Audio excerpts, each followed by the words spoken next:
Só se eu visualizar meu aí. Boa noite, professor. Boa noite, colegas. Me chamo Gabriel. Eu e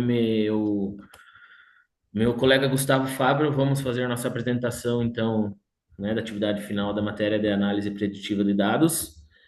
Ah,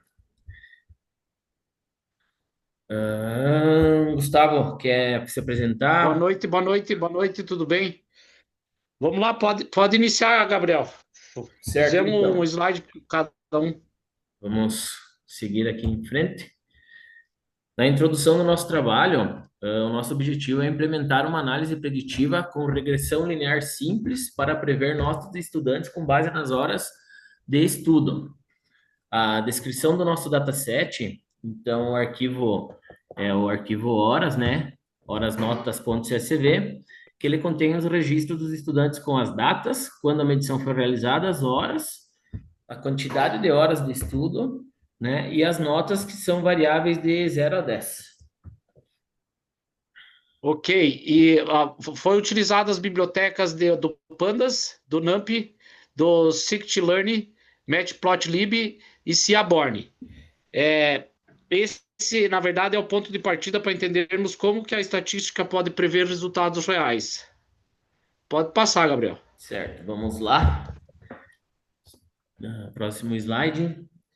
Então, na limpeza É, e tratamento de pode ir, pode dados, ir. vamos falando, eu acho, junto, né, Gustavo?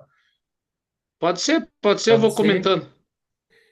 Antes de iniciar Os a problemas análise, nós tivemos que identificar alguns problemas no conjunto de dados, né? Que seriam as horas estavam faltando valores em branco, né? Então não havia registros e também elas estavam com vírgulas em vez de ponto como separador decimal. Nós precisamos corrigir esses erros convertendo os valores e removendo os registros incompletos. O dataset final ficou com 30 registros válidos e prontos para análise. Então, o que foi feito na limpeza e tratamento de dados foi identificado valores faltantes e outliers e padronização e normalização e garantimos a qualidade dos dados, pois sem uma base limpa, qualquer análise perde valor. A partir daqui, então, garantimos a integridade dos dados. A gente tem alguns exemplos aqui no nosso slide, mas o desenvolvimento total do trabalho ele está no nosso Colab, né? No Google Colab, com os códigos e os comentários também, conforme o professor pediu no arquivo de auxiliar, né? Para a gente fazer a realização da apresentação. Então, aqui segue todas as os desenvolvimentos feitos. Gustavo, só confirma para mim, tu tá vendo eu aberto no Google Colab aqui? Eu tô vendo, não, tô vendo só o PowerPoint. Só o PowerPoint? Isso. Tá, deixa eu ver se eu consigo Na verdade, depois o notebook do Colab compartilhar vai ir no anexado, né? aqui, ó. Acho que aqui já vai aparecer. Agora apareceu. Apareceu, né? Então aqui Uhum. tem todo o desenvolvimento dos códigos, né, com as explicações e legendas, enfim, do que foi feito para complementar a nossa apresentação. Só um momento para o professor ver. Ok, vamos voltar aqui para a nossa tela de Estamos em apresentação do análise trabalho. exploratória. Análise exploratória de dados. Então, a gente transformou a coluna de data em índice e fizemos uma análise estatística. As médias foram de aproximadamente 5,23 horas de estudo e 48,37 pontos na nota. A correlação entre horas e nota foi de 0,98. Então, isso indica que a relação linear é uma forte e positiva. Isso também nos motiva a seguir com a construção de um modelo de regressão linear. Correto? Então, na análise exploratória, a gente fez a visualização de padrões e tendências, fizemos correlações entre variáveis, identificação de insights iniciais, e com essa análise exploratória nós conseguimos enxergar padrões e relações importantes nos dados. Agora vamos para o próximo. Análise estatísticas, visualização. Aqui está a visualização das relações entre as variáveis. É isso aí, né? É isso aí. A visualização, então, dos dados. Os gráficos como Skater e Skate-Plot e linha de regressão mostraram claramente, então, um padrão linear entre as variáveis. Mas também vemos que os box plots e os histogramas foi verificado que não há outliers significativos. A distribuição das notas, ela é de aproximadamente normal, pelo que foi calculado. Ok, Opa, saiu. 6. É o slide 6 agora. Slide 6. É Quiser isso aí. Nas seguir. análises estatísticas, a gente procurou medidas de tendência central e de dispersão. Fizemos identificação dos outliers, verificação de consistência dos dados, pois entender a dispersão e os outliers nos ajuda a interpretar com mais precisão os resultados. Uhum. Então, aqui na análise do boxplot, ela é mediana quando é aproximadamente 50 pontos, né? A distribuição ela foi relativamente simétrica em torno da mediana. A variabilidade, então, a amplitude interquartil moderada e os valores extremos não foram identificados outliers significativos. Para a verificação dos outliers, utilizamos o método de diferença interquartil, IQR, para detectar possíveis outliers. Então, aqui temos o Q1 de 25%, o valor deu 27,5, Q3, que é 75%, 72,5. O nosso IQR deu 45, limite inferior deu menos 40, limite superior 140. Nos resultados das análises, então, nenhum outro foi identificado usando o método IQR, né? Como foi comentado. Isso, Próximo. Gabriel, agora a distribuição de frequência, Uhum, é, na verdade, distribuição de frequência, a gente gerou histogramas e tabelas de frequência. Para quê? Para fazer identificação de concentrações e assimetrias na base de dados. E também para servir de suporte à escolha de técnicas de dispersão. Então, distribuir a frequência nos mostra como que os dados estão concentrados. Aí está uhum. mostrando o gráfico de dispersão aí, ó, que É. confirma a relação linear positiva entre as horas e notas. Então, quanto mais horas estudadas, maior a nota. É diretamente proporcional. Uhum. Então, no histograma aqui, a gente vê que na distribuição das notas ela é aproximadamente normal. A maior concentração de notas está na faixa média, entre 40 e 60. A menor frequência estão nos extremos, que são as notas muito baixas ou muito altas, tá?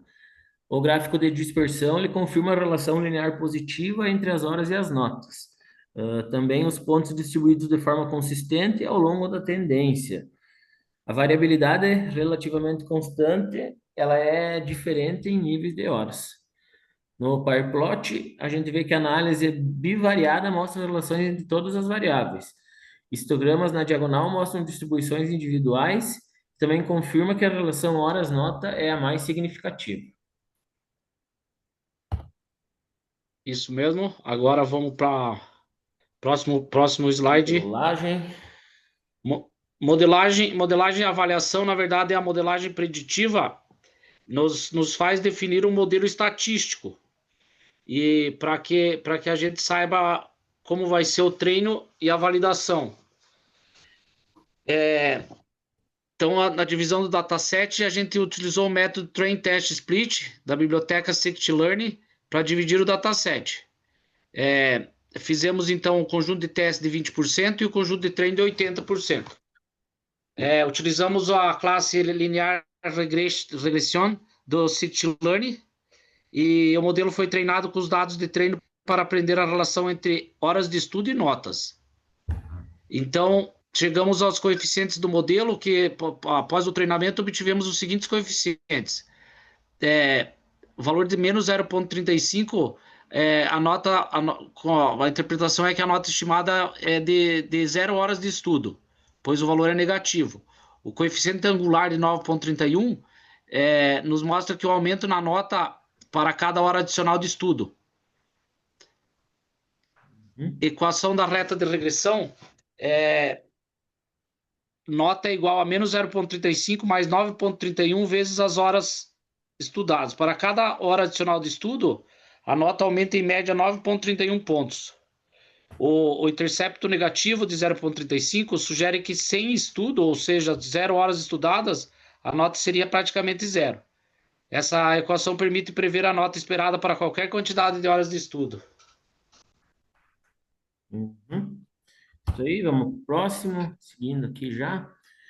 As nossas métricas de avaliação, né, a gente utiliza as seguintes métricas para avaliar o desempenho do modelo.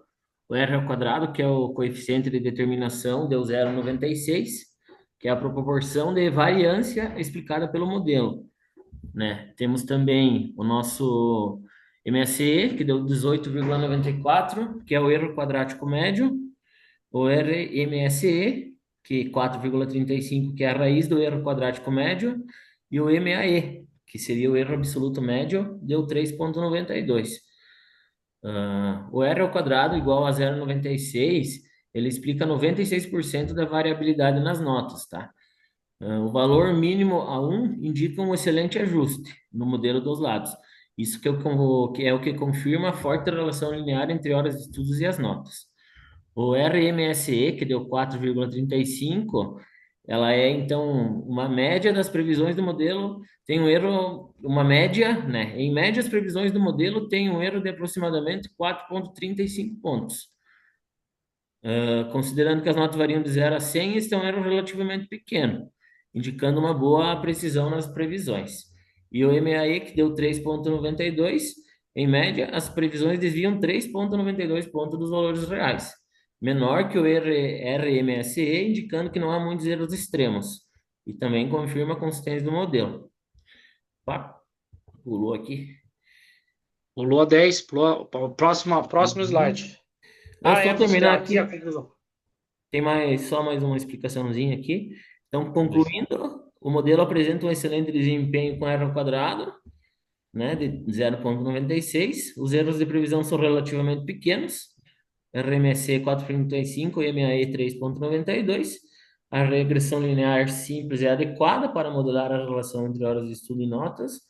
E o modelo pode ser utilizado com confiança para fazer as previsões dentro do intervalo de dados de treinamento.